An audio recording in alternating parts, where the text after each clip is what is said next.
దేవాలయంలో తీర్థం తీసుకునేటప్పుడు 3 సార్లు విడివిడిగా ఒకదాని తరువాత మరొకటి కలవకుండా పుచ్చుకోవాలి. వెంటనే 3 సార్లు ఒకే కాలమున తీసుకోరాదు. ఒత్తిని నూనెలో తడిపి వెలిగించి దాంతో 2 ఒత్తులను వెలిగించాలి.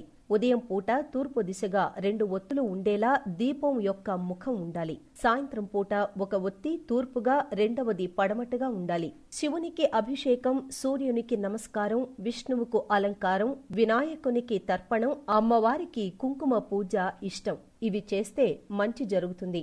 దైవ ప్రసాదాన్ని తినాలి కాని పారేయరాదు. దీపాన్ని నోటితో ఆర్పరాదు. ఒక దీపం వెలుగుతూ ఉండగా రెండవ దీపాన్ని మొదటి దీపంతో వెలిగించరాదు. దీపం వెలిగించగానే బయటికి వెళ్లరాదు.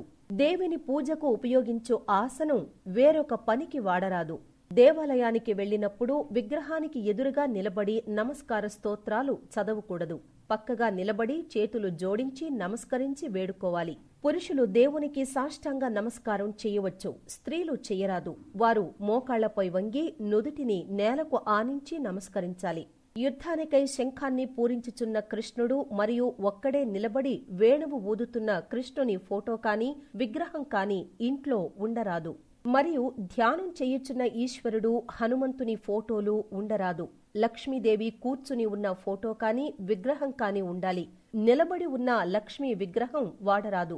శివలింగానికి, నందీశ్వరునికి మధ్యలో మనుష్యులు నడవరాదు. ఉదయం సాయంకాలం 2 సార్లు దీపం పెట్టడం అలవాటు చేసుకోండి. పూజ చేసేటప్పుడు తులసి దళాలను దళాలుగానే వెయ్యాలి. త్రుంచి వేస్తే దోషము. మరుజన్మలో భార్యా వియోగం కలుగుతుంది. ఏ పుష్పాలైనా త్రుంచి ఆకులతో పూజిస్తే భార్యాభర్తలకు వియోగం సంభవిస్తుంది.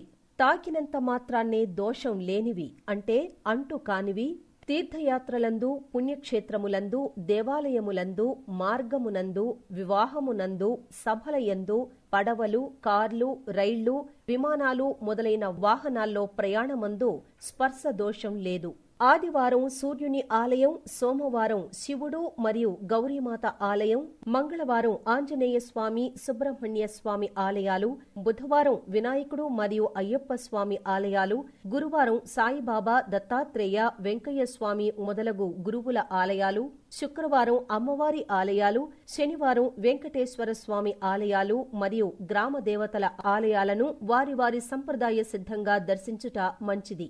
ఏ దేవాలయానికి వెళ్లినా మొదట ధ్వజస్తంభాన్ని దర్శించాలి. శివాలయానికి వెళ్లినప్పుడు మొదట నవగ్రహాలను దర్శించి ప్రదక్షిణాలు చేసి కాళ్లు కడుక్కుని తరువాత శివదర్శనం చేసుకోవాలి.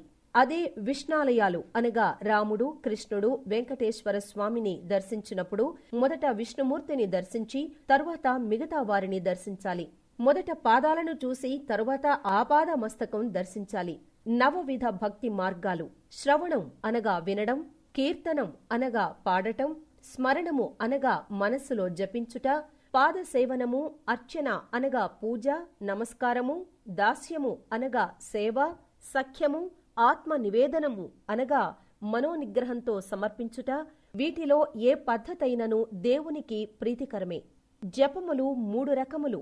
అవి వాచకము, అందరికీ వినబడేలా బిగ్గరగా చేసేది. ఉపాంశు జపం, ఎవరికీ వినబడకుండా పెదవులను కదుపుతూ చేసేది. మానస జపం, ఎవరికీ వినబడకుండా పెదవులు కదపకుండా మనస్సులో చేసేది.